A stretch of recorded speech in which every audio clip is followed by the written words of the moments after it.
दोस्तों क्योंकि एक शेर कहते थे कि वो रस्म दुनिया भी है, रस्म मौका भी है, रस्म भी है।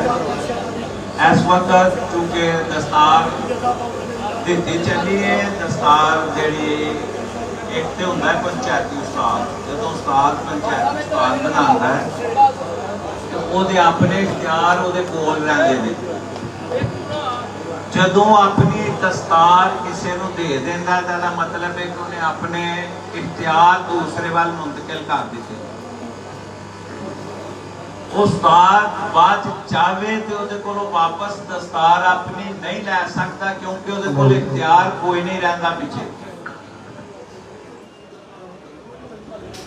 क्योंकि उहदे कोलों इख्तियार बाकी कोई नहीं रहिंदा। वो सिर्फ अपने नाम उस्ताद लिखदा है, चूंकि वो इख्तियार नहीं होंगे। दस्तार जी पग जी वो इख्तियार का नाम है,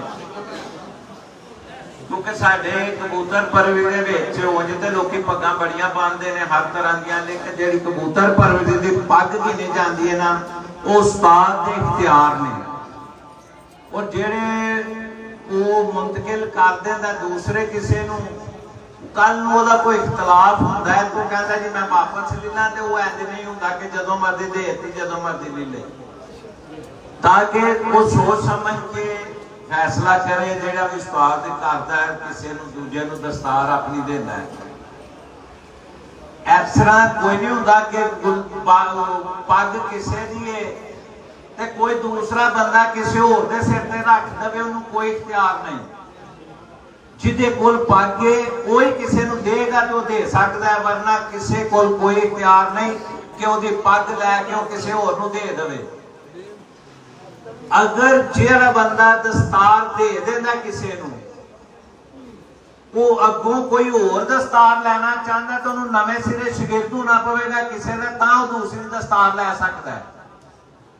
क्योंकि जदों उन्हें दस्तार दे दी वो सिर्फ उस्ताद नाम लिख सकता है, क्योंकि उन्हें अपने सारा कुछ जो दस्तार की सूरत दूसरे को मुंतकिल कर दिता है। लिहाजा मैं वजाहत इसलिए की है कि कुछ लोगों को मेरे वाले भाम सी कि इस चीज़ का, ताकि क्लीयर हो जाए, हर बंदे को पता लग जाए कि इसका कानून की है।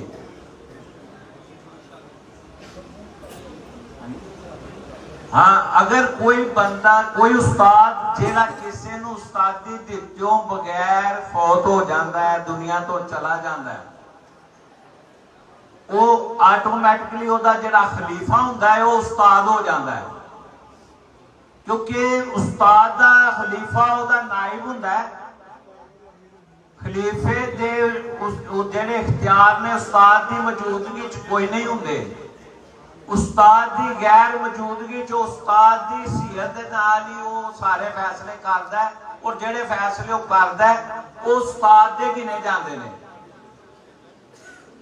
क्योंकि कोई भी चीज़ हर चीज़ का एक नायब बनता है कि ताकि वो गैर मौजूदगी तो बाद कोई निजाम अगर चलाना है तो किस तरह चलाना है। चूंकि खलीफे ने जो भी करना है ना उस्ताद का ही गिनिया जाना है कि उस्ताद का वे। हुण जदों पग किसी को मुंतकिल हो जाती है, जेड़े उन्होंने उस्ताद पहले कर दिते या जेड़े शागिर्द ने वो सारे आटोमैटिकली जिदे कोल पग गई उधर मुंतकिल हो गए, उन्होंने दोबारा करने की जरूरत नहीं। जेड़े उन्होंने शागिर्द ने वो आटोमैटिकली जिदे को दस्तार जानी है उन्होंने ओदा ही शागिर्द हो जाना है।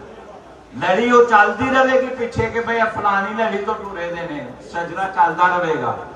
ऐसे तरह ही है कि जिस तरह एक बाप दादा अपने बच्चे को कोई चीज मुंतकिल कर देता है, बच्चा अपने बच्चे को मुंतकिल कर देता है, वह बच्चा अपने बच्चे को मुंतकिल कर देता है। उस तरह ही प्रॉपर्टी एक जी अगे मुंतकिल होती जाती है, चलती जाती है। बाप जिस तरह किसी बच्चे को लिख के दे देता है कि भैया मेरी जायदाद है मैं दे दी, वो कभी भी वो को वापस नहीं लै सकता जिन्ना चिर उसकी मर्जी नहीं। तो लिहाजा किसी को कोई बहाम हो कोई गल हो सवाल कर सकता है। इस वेले मैं अपनी क्लीयरेंस दे दी है कि बारे की कानून ने की तरीका करने। बहुत शुक्रिया, बहुत मेहरबानी।